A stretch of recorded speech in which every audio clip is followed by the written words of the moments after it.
Cullum, and I'm sitting here with my dad, Dudley Hall, and you are joining us for an episode of Papa, I Have a Question. This is where I get to sit down with my dad and just ask him questions that I have.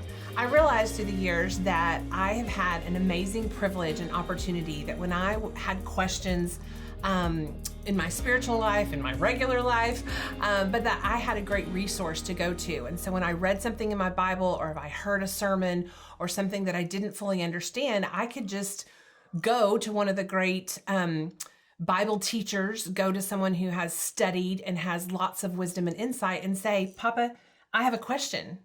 And as an educator, I know that if one person has that question, usually there's other people who have that question. So we've decided to invite you into our conversation so that you can listen to this question. So here we go. Papa, I have a question. I'm sure you do. So what is it? So this one actually is kind of based on hearing you through years and years and actually even joining you in ministry in certain things. We talk about the gospel. We even renamed the ministry Kerygma because we want to focus on the gospel, the proclamation of the gospel. But as you teach and in your small group studies and just in your interactions with people, what do you think is the biggest misconception of what the gospel is? People go, yeah, I know the gospel. I've heard it my whole life. Yeah, I know the gospel. I heard it preached at church. And then if they tell you the gospel back, what's the misconception that most of us have? Okay, it's a good question. You didn't tell them. That's a lot of times when you came in and said, Papa, I have a question. I went, I don't know. But I would like to talk about this. The default mode of the fallen human is to believe that I need to earn or achieve a reward, that there's something I can do to improve myself that will make me more qualified to relate to God, to receive blessings. So the most common thing we do is we turn the gospel into a formula or a proposition or a transaction. And so it's just so easy to do. It's like, if you'll do this more, or if you'll be more committed or whatever. And the gospel is not about our faithfulness to God. The gospel is about God's faithfulness to his own promise. Right. He made the promise.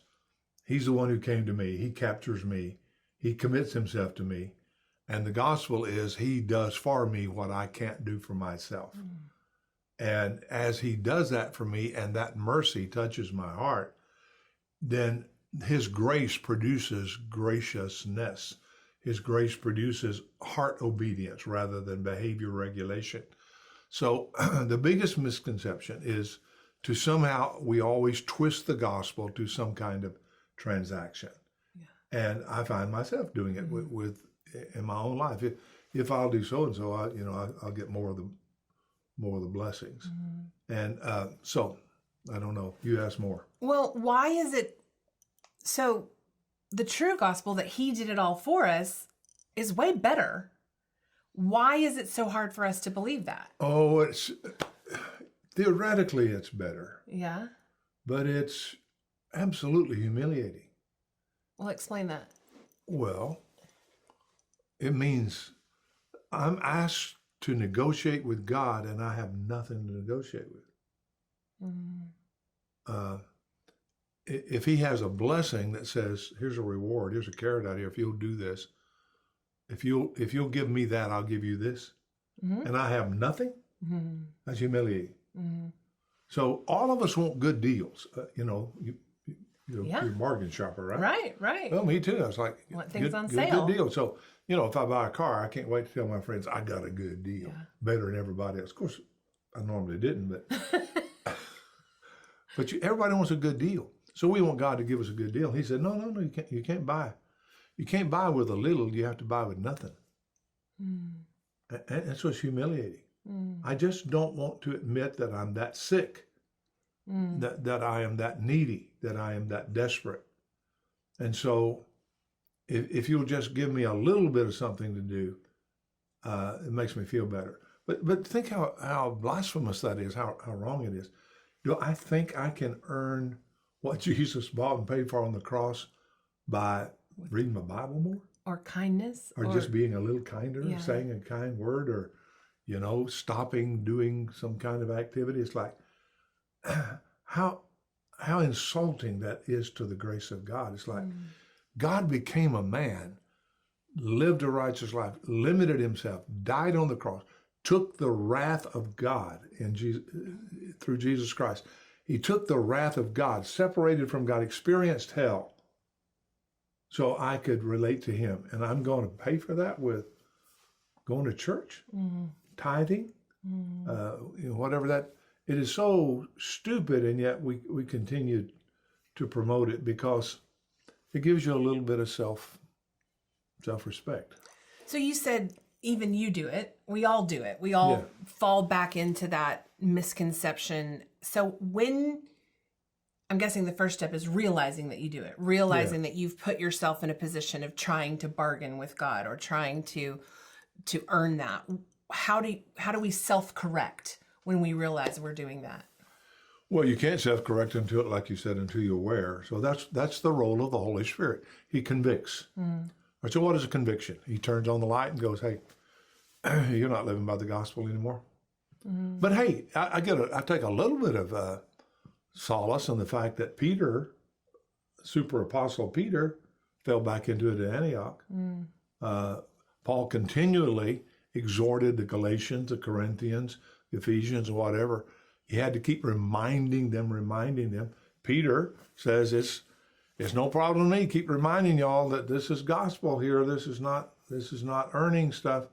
So that's part of the role of encouraging one another every day, as long as it's called today, because of the deceitfulness of sin. The deceitfulness of sin is to get you to trust yourself other than trusting God for everything. And there are times where I have to say, I know all I need to do to believe, but I can't even believe. And that's when God says, okay, I'll do that for you too. Like, oh, really? You'll do it all. Yeah. So that's good news. And I think sometimes we think to ourselves, I know that. And we do to an extent, right? It has been revealed to us, but we need it to be continually revealed to us, right? Yeah, that's why we exactly. preach to ourselves, preach to each other. We hear it again. So the more we hear it, the more we get that revelation. Yeah, it's only grace that produces graciousness. If I don't receive grace, there's no way I can be gracious. I can regulate my behavior, but it'll all be temporary. And there's no way I can't forgive until I'm forgiven. I can't. I can want to. I know I ought to. I can go through the motions, but I cannot forgive until I receive forgiveness. So it is His grace toward me that produces in me heart obedience. The best I can do otherwise is behavior regulation. Or modification. Yeah, that's good. That's good. Thanks. Appreciate that. Thank you for joining us, and join us again next week for another episode of Papa, I Have a Question.